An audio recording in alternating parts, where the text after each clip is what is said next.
Welcome to Downtown Sports. My name is Downtown Stephen Brown, and in today's video, guys, the Toronto Maple Leafs have pulled off yet another absolutely massive trade ahead of this year's trade deadline. So let's break it all down. Toronto trades a top 10 protected first round pick in 2025, a 2026 second rounder, Joey Anderson and Pavel Gogulev, for Jake Mccabe at 50% salary retained, center Sam Lafferty, and 2 conditional fifth rounders. He's been playing major minutes for Chicago this season. We'll dive into those numbers in just a minute, but taking a look at his contract, he signed for another 2 seasons after this one at $4 million. But remember, he's coming to the Toronto Maple Leafs at 50% salary retained. So Kyle Dubas just acquired a top 4 defenseman for $2 million for the next 3 playoff runs.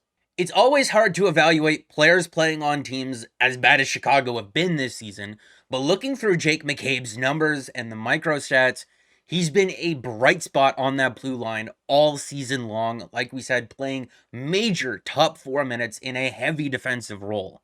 The Chicago Blackhawks this season have a goal differential as a team of minus 62. But if we're taking a look at Jake McCabe's numbers on the season, on a team with a minus 62 goal differential, playing a defensive role in top 4 minutes, he's a plus 7. You know, sometimes plus minus doesn't really mean much, but in that case, I think you could put some stock in it. This is a defenseman who's played the 3rd most amount of minutes against elite players on Chicago's blue line. He's playing close to 20 minutes a night in a defensive first role for them. Whatever you want Jake McCabe to do, you want him to play the left side, you want him to play the right side, you want him to throw hits, you want him to block shots, you want him to chip in a little bit offensively, you want him to be that stable presence on your blue line. Jake McCabe is very much a top 4 two-way defenseman that plays just about whatever way you need him to. In looking at his most common deep partners from this season with the Chicago Blackhawks, he spent about a quarter of the minutes that he's played at 5-on-5 on that right side with guys like Jack Johnson and Caleb Jones and Philip Ruse, but he has played the majority of his time next to Seth Jones on that left side. But if you needed him to, he could play both the left and the right. His 122 hits would rank first among Toronto's blue line, and his 115 block shots would actually be tied for the Maple Leafs lead with Mark Giordano, who owns the all-time NHL record. The only worrisome thing is that Jake McCabe does come with a pretty lengthy list of injuries. Just a couple of seasons ago, he tore his ACL, his MCL, and his meniscus. And then at the beginning of this season, he actually had cervical spine surgery, so a neck injury that he dealt with. But over that time, he hasn't missed very many games. In February of 2021 is when he suffered the meniscus, MCL, and ACL injuries, and he missed some significant time in his last season with the Buffalo Sabres. But since then, in his 2 years with the Blackhawks, he's missed just 7 games the 1 year, and then he's played in 55 of 58 games this year, despite having surgery in September of this year to correct that neck injury. So maybe all the injuries are cause for concern, but Jake McCabe hasn't shown it yet over his last 2 seasons. And now, this is sort of the million-dollar question, right? Now that they've acquired Jake McCabe and they've given up all these assets for him, obviously he's not coming in here to be a 7th or 8th defenseman on this roster. He's going to be playing games, which means that somebody's going to have to come out of the lineup. And I know a lot of people would be very quick to suggest Justin Holl as the guy who comes out of the lineup for the Toronto Maple Leafs here, but in looking at his numbers at 5-on-5 so far this season, playing the harshest defensive zone minutes among any of Toronto's blue liners, playing the most amount of minutes up against the other team's best players, playing the most amount of minutes on their penalty kill, the Maple Leafs are either slightly winning or tying Justin Holl's minutes when he is on the ice. I have a very, very hard time believing that Sheldon Keefe would go from using him in that type of role to just scratching him. But then again, they did make him a healthy scratch just last week. As of right now, in the short term, it would more than likely be Rasmus Sandin who comes out of the lineup, and here's why I'm not necessarily worried about that. The first reason being is that in Game 5 of the play-in round against the Columbus Blue Jackets, The Maple Leafs had Travis Dermott and Martin Marincin in their top six because of injuries to guys like Jake Muzzin. Injuries are going to play a factor at some point of this year, and if Rasmus Sandin is your seventh defenseman, the next guy up on that list, yeah, you have a competitive advantage over everybody else in the NHL because nobody has a seventh defenseman better than Rasmus Sandin. But also, the move for Jake Mccabe is not a short-term move. Like we said, he's going to be here for 2 more years after this one. And the only current UFA on Toronto's blue line is Justin Hall, who they're more than likely not going to re-sign this summer, especially after this trade. So that means next year, you have 7 guys under contract already. Rasmus Sandin is going to be one of your regular 6 defensemen, and Connor Timmins becomes your 7th NHLD at a very reasonable cost of just over $1 million. An underrated part of this trade is that Toronto already has its blue line set for next season.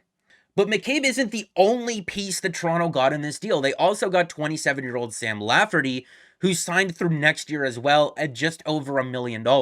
He could play both center and the wing, and he's done so in just about the harshest defensive minutes that a guy can possibly play on a team that's just not very good.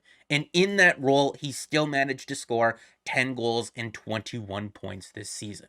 Just like Nola Chari in the Ryan O'Reilly deal, do not underestimate Sam Lafferty in this trade because he leads the NHL in shorthanded goals this year, mostly because he's got speed to burn out there on the ice. In taking a look at Chicago's penalty kill with Lafferty out there on the ice compared to when he's not, it's absolutely night and day. Sam Lafferty is legitimately one of the best penalty killers in the entire NHL so far this season.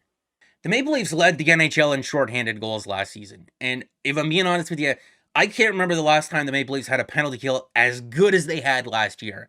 But then they lose Ilya Mikheyev over the summer, and so far this season, with better goaltending, mind you, they're tied for 10th in the NHL in penalty kill proficiency, but it doesn't have that same punch. It doesn't have that same oomph after losing Mikheyev. They're tied for just 9th in the league in shorthanded goals, mostly because of the work that Mitch Marner does out there and David Kampf as well. But you add Sam Lafferty in there, who's tied with Bo Horvat for the NHL lead in shorthanded goals, and maybe that Maple Leafs penalty kill can go back to being a strength for this team. One of the most interesting things about this trade is that you could make the argument that Toronto gave up just about the same that Boston did to acquire both Dmitry Orlov and Garnet Hathaway, who are UFAs at the end of the year, but Jake McCabe's going to be here for 2 more years after this one at $2 million, and Sam Lafferty's going to be here for next season as well. Maybe Orlov is the slightly better defenseman in that trade, but still, it's a top 4 defenseman and a bottom 6 forward for a haul of draft picks, and the 2 guys that the Maple Leafs got are just as cheap, and they're going to be here for multiple seasons. Now, here's where it gets a little bit weird, because Matt Murray is supposed to make a return just next week or so, and currently, if the Maple Leafs wanted to activate him off of LTIR, which they would have to do, they'd need to clear $1.8 million in salary cap to be compliant. With Matt Murray coming back from injury right away, you could send Joseph Woll down to the American Hockey League, and that gets you about $760,000 to work with, but you still got to clear $1.1 million. And if you're looking at the blue line, I really don't want to place Connor Timmins on waivers. I think he's going to be not a large part of this team next season, but he's going to be a good depth piece for them. I almost guarantee he would get claimed. If we're looking at the forwards, maybe a guy like Zach Aston Reese could go on waivers, but still, even with that $840,000, you would still be coming up short to activate Matt Murray off of LTIR, and it looks like he's going to be back next week. So the Maple Leafs need to make a decision on this relatively soon. They could make a trade. I can't see them trading a defenseman. Maybe it's a guy like Alex Kerfoot who gets dealt, but I kind of like having Alex Kerfoot lower in the lineup. If we're looking over the numbers for Alex Kerfoot so far this season, he's basically done everything well except for score, and that's kind of an important part, so I can understand why he may be a name on the chopping block if you needed to cut some salary. And I'm not saying that, I'm not trying to justify his salary or a cap hit of $3.5 million. All I'm saying is that if there's another way to make the money work, I would prefer to have this player than not have him at all. You know, for the amount of weird salary cap situations that the Maple Leafs have been in over the last couple of years, um, they've found creative ways to get themselves out of it. You know, it could just be as simple as somebody else is hurt on this roster that we don't know about, and they place them on LTIR for the next month or so, and that gives them time to work with. And with that time, maybe somebody else gets injured, you know, for a couple of weeks, and they're able to place that player on LTIR as well, and they don't have to make a move. They don't have to get rid of anybody off of this roster, and they can just hoard all of the depth that they have right now. But if it does come down to it, you know, if he ends up going to Vancouver for a couple of mid-round draft picks, you could justify it as a way, you know, the Maple Leafs have traded away a lot of picks. They can get a couple of those back, and you move on with the situation. I saw Frank list Pierre Engvall and Justin Hall as two options that the Maple Leafs could maybe look to trade away as well to be salary cap compliant once Murray comes back. But if I had to pick between the three guys, which guy gets traded away, if they absolutely had to deal somebody, it would be Kerfoot. I'm not trading Pierre Engvall. He's been a lot better than what people want to give him credit for so far this year. The Maple Leafs have traded away a lot of draft picks over the last couple of weeks, but they've made this team so much better. They got a top six forward and a former Conn Smythe winner and Selke Trophy winner in Ryan O'Reilly, who's looked awesome on this team so far. They've got Nola Chari, who's a lot of fun to watch in that bottom six, a very, very useful player. And then they go out and get Sam Lafferty, who, like we discussed, is one of the best penalty killers in the NHL so far this season, and a very useful player in your bottom six. And then they get a top four defenseman on top of that, who's going to be here for 2 more years after this one. Not to mention that he plays a two-way style of game. He throws hits, he blocks shots, he could chip in offensively, defensively as well. He could play a little bit of the left side, the right side. Win. Go out there and win. And I know there's always going to be a couple of people that say, oh, Kyle Dubas, he's trading all these draft picks in an attempt to save his job this summer, because remember, he doesn't have a contract beyond this season. But when you're the general manager of a team that's top 5 in the NHL and all of your best players are in the prime of their careers, this is what you do. You know, Tampa Bay, Boston, they're all doing the same thing, and nobody's criticizing their general managers for going out and making similar moves. And if anything, you know, the Maple Leafs give up a first and a second round pick in this deal, but McCabe is signed for 2 more years after this one at a very manageable $2 million. Sam Lafferty is also signed for next season at just over $1 million as well. You know, a question that I had on my mind for a while is, what would the Maple Leafs do without David Kampf? You know, he's a UFA at the end of this year, and he's more than likely going to get a raise. Could they afford to keep him? Well, now you don't necessarily have to worry about that as much, because you have a guy who plays a very similar role for less money than what he's already making. But as always, I want to know what you guys think of the trade as well. So make sure to let me know down in the comment section below. Make sure to like the video if you did like it, and subscribe for more, because more is always on the way. And guys, enjoy the ride.